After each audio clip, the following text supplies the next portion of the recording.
आज তোমাদের আমি ক্লাস 9 এর ভূগোল পড়াবো মানচিত্র ও স্কেল। মানচিত্র ও স্কেলের আগে অংশ পড়িয়েছি, এবার বাকি অংশটা আজকে পড়িয়ে শেষ করব। আচ্ছা, আজকে পড়াবো উদ্দেশ্য, প্রয়োজন আর বিষয়সূচি অনুসারে মানচিত্রকে বিভিন্ন শ্রেণীতে ভাগ করা হয়। সেগুলো হচ্ছে: 1.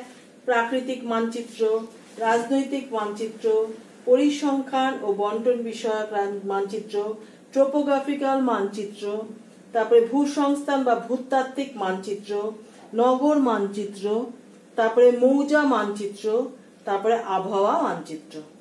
তাছাড়া পড়াবো মানচিত্রের ব্যবহার ও গুরুত্ব, তারপরে পড়াবো স্কেল ও তার শ্রেণীবিভাগ, তারপরে পড়াবো স্কেলের ব্যবহার ও গুরুত্ব।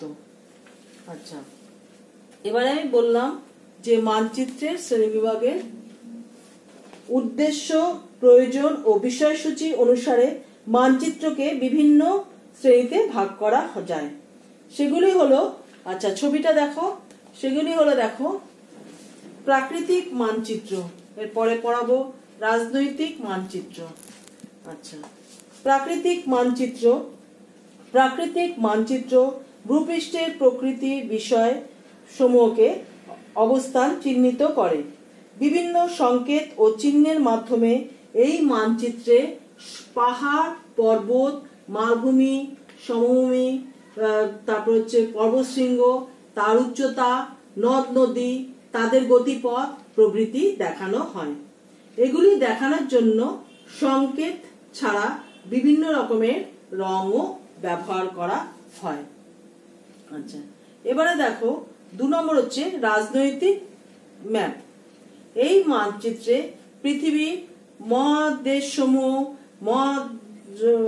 মহাদেশের শহর, তারপর হচ্ছে ও নগরের অবস্থান ও পরস্পরের গুরুত্ব দেখানো হয়। পরিসংখ্যান বা বন্টন বিষয়ক মানচিত্র। এই মানচিত্র এমন ভাবে তৈরি করা হয় যাতে দেখানো যায় পৃথিবীর কোন অঞ্চলে মানে কি সম্পদ আছে, সম্পদের পরিমাণ কত, কোন অঞ্চলে সম্পদের পরিমাণ বেশি এবং কোথায় কম, এগুলো।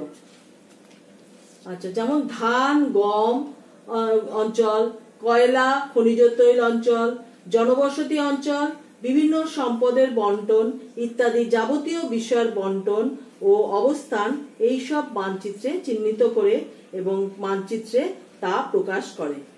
আচ্ছা, এবার হচ্ছে 4 নম্বর হচ্ছে ট্রোপোগ্রাফিক্যাল মানচিত্র। ট্রোপোগ্রাফিক্যাল মানচিত্রকে অনেক সময় বাংলায় ভূসংস্থানিক মানচিত্র বলা হয়, তবে এই মানচিত্রকে টোপোশিট নামে পরিচিত।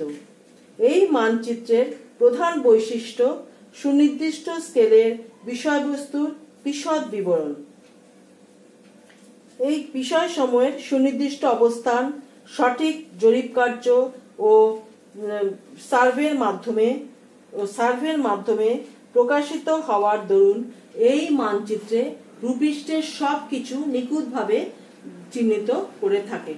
ভূপ্রকৃতির বিষয়সমূহ, ভূমির ঢাল, ভূমির উচ্চতা, ভূমির বন্ধুরতা, নদীর প্রকৃতি যেমন সুনির্দিষ্টভাবে চিহ্নিত থাকে, তেমনি সামাজিক বিষয়বস্তু যেমন বসতি, কৃষি, শিল্প, মানুষের অর্থনৈতিক কার্যকলাপ, যাতায়াত ব্যবস্থা, রেলপথ, রাস্তা প্রভৃতি সবকিছু এই মানচিত্রে থাকে। আচ্ছা, এবার হচ্ছে ভূসংস্থান বা ভূতাত্ত্বিক মানচিত্র। ভূসংস্থান বা ভূতাত্ত্বিক মানচিত্র এই ভূমির পরিচয় দান করে। ভূমির প্রকৃতি জরিপ এবং ভূমির নিচে কি ধরনের শিলা আছে এবং সেগুলি কিভাবে সাজানো আছে, চ্যুতি, ভাঁজ প্রভৃতি শিলাস্তরের গঠন কিভাবে অবস্থান করে, এগুলি এই মানচিত্রে বিভিন্ন সংকেতের সাহায্যে এগুলো চিহ্নিত থাকে। আচ্ছা, এবারে দেখো ছবিটা, এতে নগর মানচিত্র আছে আর মৌজা ম্যাপ রয়েছে। আচ্ছা, নগর মানচিত্র এক বিশেষ ধরনের মানচিত্র, নগর ম্যাপ।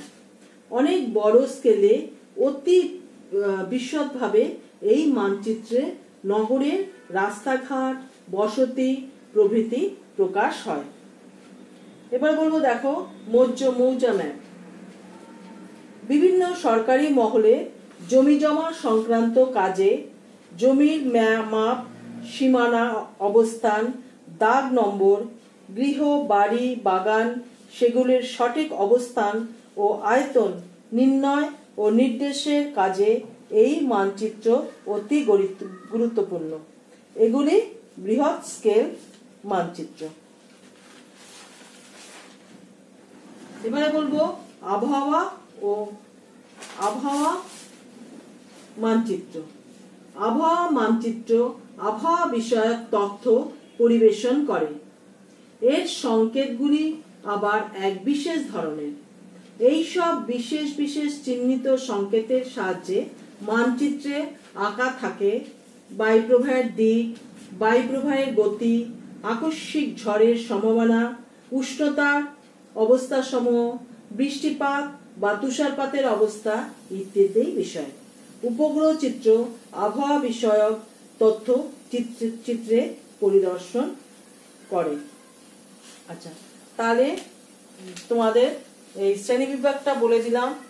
প্রাকৃতিক মানচিত্র, রাজনৈতিক মানচিত্র, পরিসংখ্যান ও বন্টন বিষয়ক মানচিত্র, ট্রোপোগ্রাফিক্যাল মানচিত্র, ভূসংস্থান বা ভূতাত্ত্বিক মানচিত্র, নগর মানচিত্র, মৌজা মানচিত্র, আবহাওয়া মানচিত্র, এগুলোর বিষয় তাহলে বলে দিলাম। আচ্ছা, এবারে দেখো বলছি, এবারে যে বিষয়টা পড়াবো সেটা হচ্ছে মানচিত্রের ব্যবহার ও গুরুত্ব। মানচিত্রের ব্যবহার ও গুরুত্ব বলছি। এক, সাধারণ ধারণা। কোনো একটি জায়গার সম্বন্ধে জানতে হলে সেই জায়গার মানচিত্র প্রয়োজন। ভূপৃষ্ঠে কোনো স্থানের সঠিক অবস্থান জানার জন্য কার্যকরী হাতিয়ার হলো মানচিত্র। স্থলপথ, জলপথ, আকাশপথ, আমরা যেখানেই যাই না কেন আমাদের প্রথমেই দরকার হয় পথ পরিকল্পনা। পথ পরিকল্পনার নকশা তৈরি করার জন্য প্রয়োজন হয় মানচিত্রের। পায়ে হেঁটে যাবার জন্য, মোটর সাইকেলে চড়ে ভ্রমণ করার জন্য, মহাকাশ সম্বন্ধে তথ্য জানার জন্য মানচিত্রের প্রয়োজন হয়। আমরা এই মানচিত্রের সাহায্যে রাস্তার নকশা এবং সঠিক জায়গার অবস্থান নির্ধারণ করতে পারি। মানচিত্রের সাহায্যে তাহলে কি পারি? সঠিক জায়গার অবস্থান। আচ্ছা, তারপর হচ্ছে যোগাযোগ ও প্রচার কাজে মানচিত্র ব্যবহার হয়। খবরের কাগজে প্রকাশিত কোনো খবরকে সহজ সরলভাবে উপস্থাপনের কাজে মানচিত্রকে একটি কার্যকরী উপকরণ হিসাবে ব্যবহার করা হয়। তারপরে একজন পরিভ্রমণকারীকে প্ল্যানার নানা তথ্য প্রদান করে। পথ, নকশা, বসতি অঞ্চল, তারপর হচ্ছে উদ্যান, বিদ্যালয়ের অবস্থান, সর্বসাধারণের সুযোগ সুবিধা ও জল নিকাশি ব্যবস্থা প্রভৃতি করা হচ্ছে মানচিত্র থেকে দেওয়া হয়। আচ্ছা, এবার হচ্ছে ভূমির সীমানা ও জমির মালিকানা, বিভিন্ন ধরনের আইনগত প্রসারের আইনগত তথ্য হলো মানচিত্র। এবার হচ্ছে মানচিত্রে কোনো বিপদের আগাম সতর্কতার প্রচারের কাজে ব্যবহার হয়। ভবিষ্যতে কোনো বিপদ বা বিপদের আশঙ্কা অনুসন্ধান কাজে মানচিত্র প্রয়োজন হয়। মানব জীবনে মারাত্মক ক্ষয়ক্ষতির হাত থেকে আবার সতর্কতার নির্ধারণ করার কাজে মানচিত্রের ব্যবহার অপরিসীম। তাছাড়া আরেকটি হচ্ছে নাবিক, পাইলট, ড্রাইভার, খনি শ্রমিক, এরা আর কি ইঞ্জিনিয়ার, জরিপকারী, আচ্ছা, এদের প্রমুখদের কাজে মানচিত্র খুব ব্যবহার হয়। সামরিক বাহিনীর কৌশল পরিকল্পনার প্রয়োজনীয় তথ্য মানচিত্র থেকে সংগ্রহ করা হয়।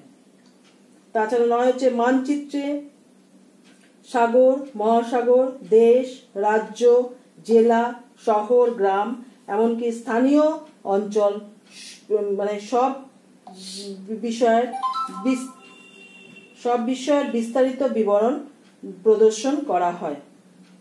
তাছাড়া ছাত্রছাত্রী ও সাধারণ মানুষদের কাছে মানচিত্র ব্যবহার করা সহজ ও সহজে সর্বত্র বহন করাও যায়। আচ্ছা, আজকের দিনে ছাত্রছাত্রীদের কাছে বিশেষ করে ভূগোল শিক্ষার উপাদান হিসাবে মানচিত্র ব্যবহার করা হয়। একইভাবে সাধারণ মানুষদের কাছে মানচিত্রের গুরুত্ব হচ্ছে অপরিসীম। আচ্ছা, এগুলো হচ্ছে মানচিত্র বললাম। এবারে বলবো মানচিত্রের আবার কতগুলি অসুবিধাও আছে। একটি সমতল মানচিত্রে গোলাকার পৃথিবীর সমস্ত বৈশিষ্ট্য সঠিকভাবে প্রদর্শন করা যায় না। মহাদেশ, মহাসাগর প্রভৃতি আবার মেরু অঞ্চলে বিকৃত হয়ে যায়। আবার পৃথিবীর ভূপৃষ্ঠের প্রকৃত আকৃতি ও স্থানগুলির দূরত্ব সঠিকভাবে উপস্থাপন করতে গেলে স্কেলের সাহায্য তখন নেওয়া হয়। আচ্ছা, এবারে মানচিত্রের ব্যবহার বললাম। আচ্ছা, এবারে পড়াবো, বলেছিলাম আগে দেখো পাতাটায়, স্কেল ও তার শ্রেণীবিভাগ। এবারে স্কেল আর তার শ্রেণীবিভাগটা পড়াচ্ছি। আচ্ছা, মানচিত্রে যে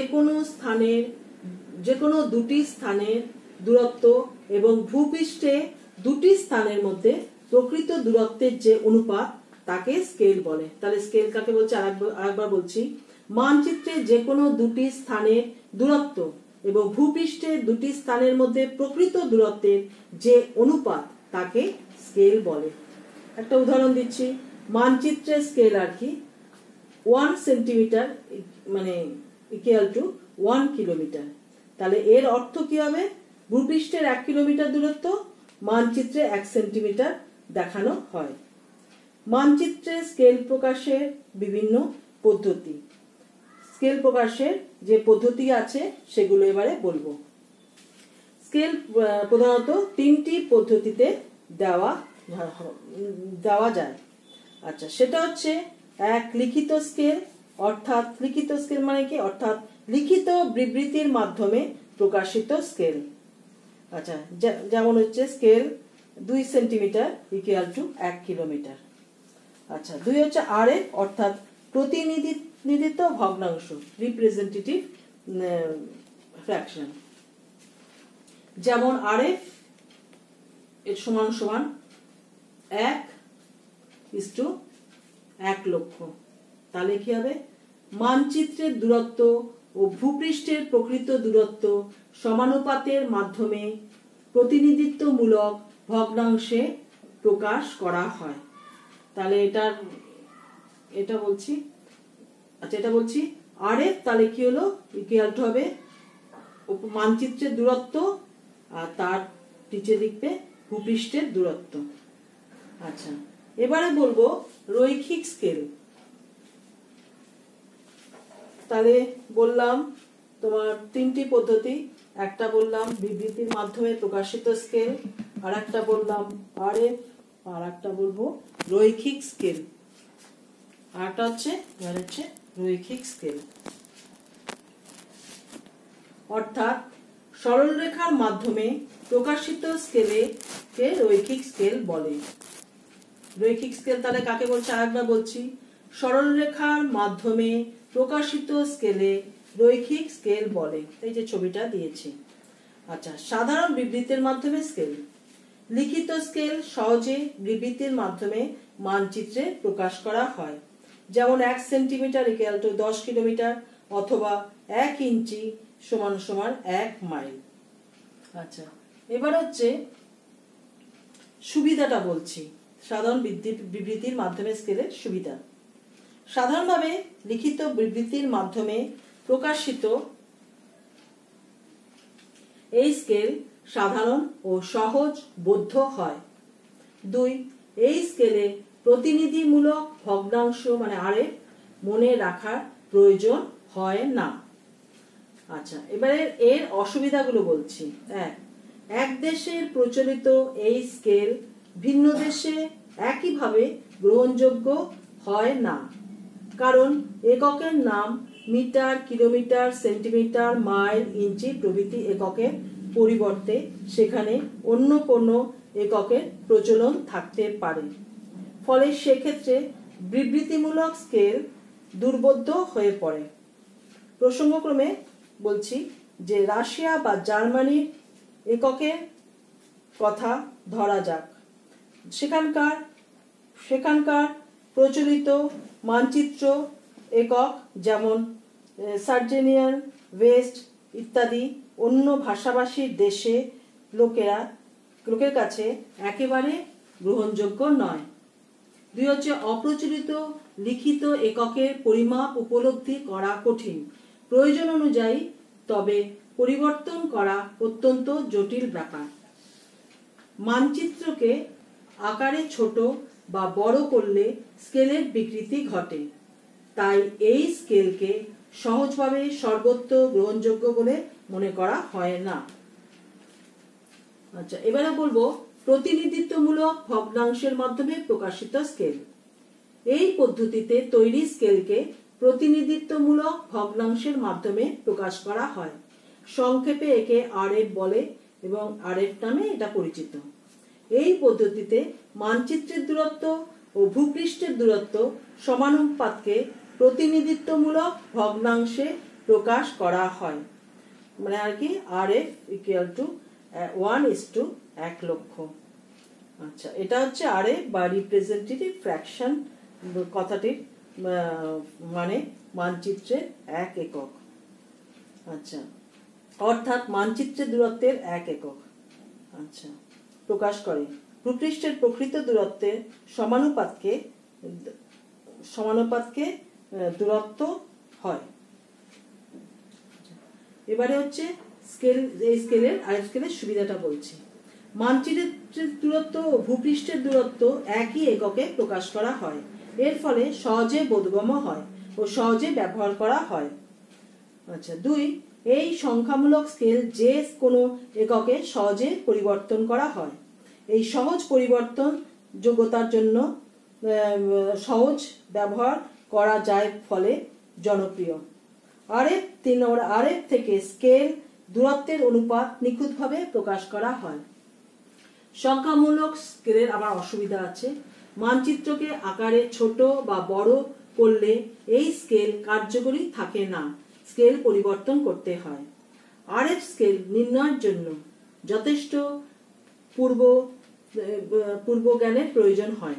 মানচিত্র বিশেষজ্ঞদের ছাড়া এই কাজ সাধারণের পক্ষে সম্ভব নয়। লিখিত বিবৃতিমূলক স্কেল থেকে আরএফ নির্ণয় করা যায়। আচ্ছা, এবারে হচ্ছে রৈখিক স্কেলের মাধ্যমে প্রকাশিত স্কেল। এই পদ্ধতিতে একটি রেখা অঙ্কন করে তার গায়ে দাগ কেটে দূরত্বের সীমানাগুলি চিহ্নিত করে দেওয়া হয়। ভূপৃষ্ঠের দূরত্বের মানচিত্রে এই রৈখিক স্কেলের সাহায্যে আনুপাতিক হারে প্রকাশিত হয়।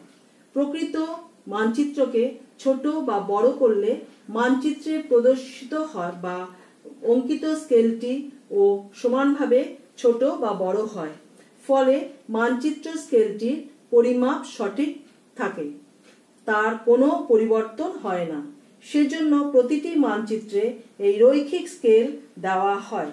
রৈখিক স্কেলে প্রধানত 2 প্রকার হয়, একটা হচ্ছে মুখ্য বিভাগ আর গৌণ বিভাগ। একটি স্কেলে একাধিক মুখ্য ও গৌণ বিভাগ থাকতে পারে। সাধারণত প্রয়োজন অনুসারে এর বিষয়গুলি এইভাবে করা হয়। সুবিধা: এই স্কেলের সাহায্যে মানচিত্রের 2টি স্থানের মধ্যে দূরত্ব নির্ণয় করা সহজ হয়। এই স্কেলের সাহায্যে সহজে মানচিত্রের 2টি স্থানের দূরত্বের পরিমাপ ভূপৃষ্ঠের দূরত্বকে সুস্থিরভাবে প্রকাশিত করে ও যার সাহায্যে দূরত্ব নির্ণয় হয়। 3 হচ্ছে মানচিত্রে ছোট বা বড় করে তার সঙ্গে সঙ্গে স্কেল ও ছোট বড় হয়ে যায়, ফলে স্কেলের পরিসংখ্যান ক্ষেত্রে কোনো পরিবর্তন ঘটে না, পরিমাপের ক্ষেত্রে কোনো পরিবর্তন ঘটে না, স্কেল সঠিক থাকে। এই সুবিধা RF স্কেলে পাওয়া যায় না। আচ্ছা, অসুবিধা, রৈখিক স্কেল অঙ্কন করতে বেশি সময় লাগে। 2 হচ্ছে রৈখিক স্কেল অঙ্কন ঘটিত ত্রুটি থাকে। আচ্ছা, 3 হচ্ছে অঙ্কিত স্কেলে প্রদর্শিত পরিমাপের একক সর্বত্র সমানভাবে গ্রহণযোগ্য হয় না। রৈখিক স্কেল অঙ্কনের ক্ষেত্রে পূর্ব জ্ঞানের প্রয়োজন হয়। পরিমাপের ক্ষেত্রে এককের পরিবর্তন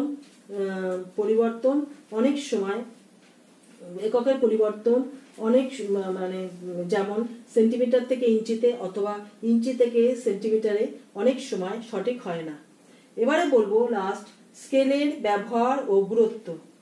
মানচিত্রে স্কেলের ব্যবহার খুবই গুরুত্বপূর্ণ। মানচিত্রের দুটি স্থানের দূরত্ব ভূপৃষ্ঠে সেই দুটি স্থানের আনুপাতিক দূরত্ব নির্দেশ করে।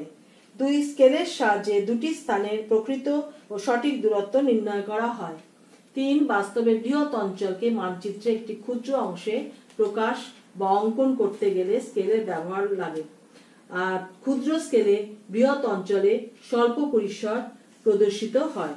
বৃহৎ স্কেলের মানচিত্রে বৃহৎ অঞ্চলের বৈশিষ্ট্যগুলো নিখুঁতভাবে প্রদর্শিত হয়।